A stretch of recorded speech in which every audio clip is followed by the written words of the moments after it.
Bonjour, mon nom est Alain Mia, je suis pasteur. Bienvenue à notre émission Influence.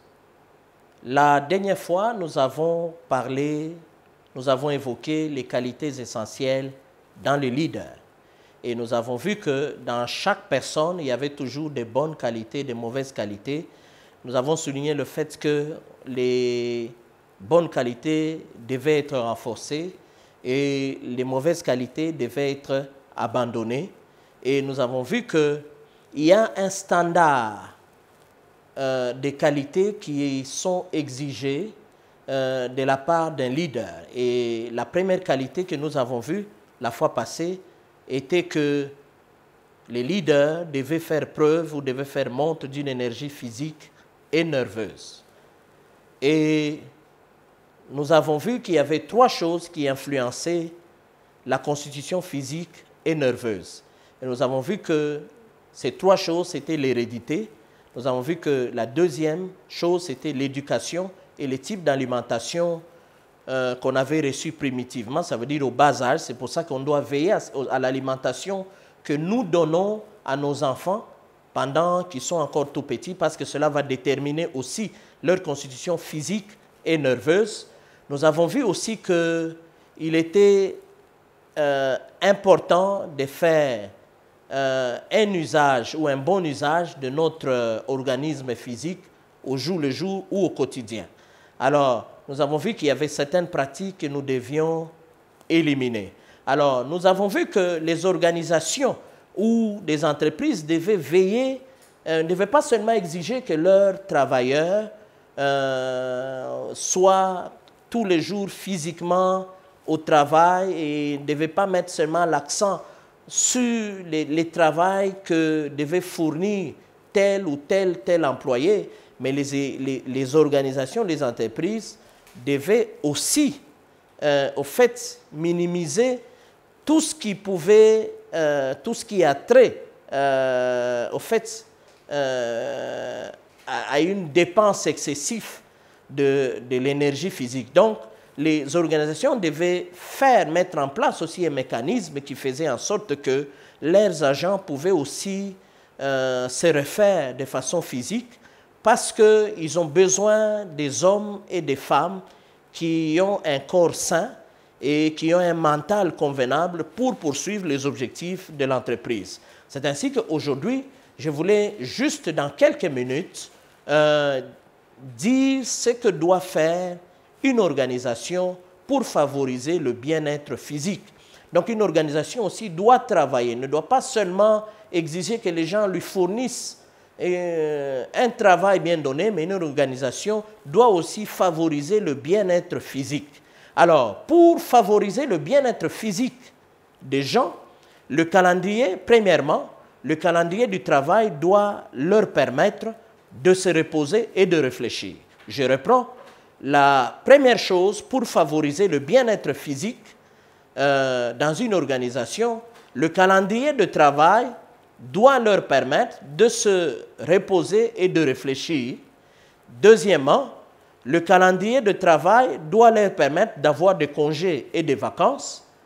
Troisièmement, le calendrier de travail doit leur permettre d'avoir un temps et un cadre pour réfléchir au sujet des objectifs et des problèmes de l'entreprise. Ça veut dire que de temps en temps, une entreprise peut préparer un cadre à un temps où les gens peuvent y aller rien que pour réfléchir et comment résoudre les problèmes de l'entreprise, comment atteindre les objectifs de l'entreprise. Il est important de trouver des fois ces cadres-là et ça doit être un environnement bien qui permette réellement aux gens de réfléchir. Il ne faut pas amener des gens dans des choses où ils sont inconfortables, dans un cadre où les gens sont inconfortables. Non, vous devez trouver ce temps-là et cela doit être inclus dans le calendrier de travail de l'entreprise. Deuxième chose qui peut favoriser le bien-être physique, l'organisation doit avoir une politique par rapport à la conservation d'énergie de ses leaders. Des fois, les leaders s'épuisent, mais il n'y a pas une politique de conservation d'énergie de ses leaders. Et ceci, nous le voyons beaucoup dans beaucoup d'églises. Je prends des églises comme organisation. Beaucoup de pasteurs, beaucoup des hommes de Dieu n'ont pas de congé. Ils travaillent de janvier à décembre et ils sont comme des hommes incontournables, des indispensables, alors qu'ils ne sont que des êtres humains. Et vous verrez que l'Église ou les autres responsables de l'Église ou les conseils de l'Église n'interpellent même pas les pasteurs pour qu'ils prennent son congé. Il est très important que les églises, que les organisations, les entreprises aient dans leur politique un moyen ou un mécanisme de conservation d'énergie de ses leaders et même de ses employés. Parce qu'un homme qui ne se repose pas, à un moment donné, il ne pourra pas donner le meilleur de lui-même. Il est important que cet homme puisse avoir un temps où il peut un peu conserver un peu d'énergie physique, un peu d'énergie nerveuse, parce qu'on en a besoin pour la productivité. Donc, je conseille à tous les pasteurs et à toutes les églises, vous devez donner du temps à votre pasteur, excusez-moi, pendant l'année, et vous devez même organiser cela et même trouver un endroit où il peut partir dans les buts. Ce n'est pas seulement les divertissements. Il ne faut pas dire non, les pasteurs vont aller seulement se divertir ou les chefs vont aller seulement se divertir. Il est important pour qu'ils reviennent, pour qu'ils soient toujours productifs, pour qu'ils soient efficients. Hein? Parce qu'on doit parler de... Parce que quelqu'un peut, à un moment donné, ne pas être efficient dans ce qu'il est en train de faire. Pour que quelqu'un soit efficace dans ce qu'il est en train de faire, à un moment donné, il faut qu'il y ait un mécanisme qui lui permet de conserver l'énergie.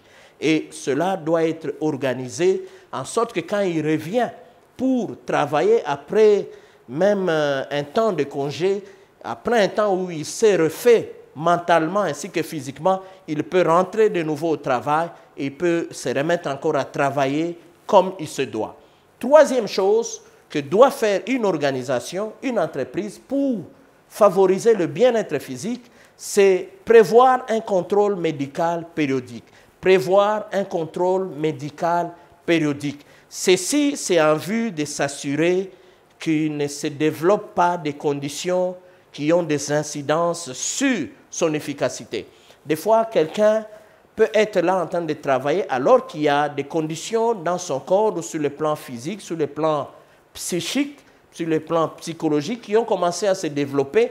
Et tout ce qui se développe dans son corps, tout ce qui se développe dans son mental, dans son psychique, aura d'une certaine manière une incidence sur son efficacité dans le travail ou sur sa productivité. Donc, il est important que l'organisation envoie régulièrement. Et cela doit être prévu dans le budget annuel. On doit prévoir qu'à un moment donné, le leader, nos directeurs, nos managers doivent aller faire un contrôle médical ou à un moment donné, nos travailleurs doivent aller en contrôle médical périodique. Il faut prévoir que cela se fasse, que cela soit périodique et ça sera une sorte de prévention pour que la productivité ne subisse pas des effets néfastes. Ce sont là les trois choses qu'une organisation doit faire pour favoriser le bien-être physique. Nous nous arrêtons là aujourd'hui. Merci beaucoup. Que Dieu vous bénisse et à la prochaine.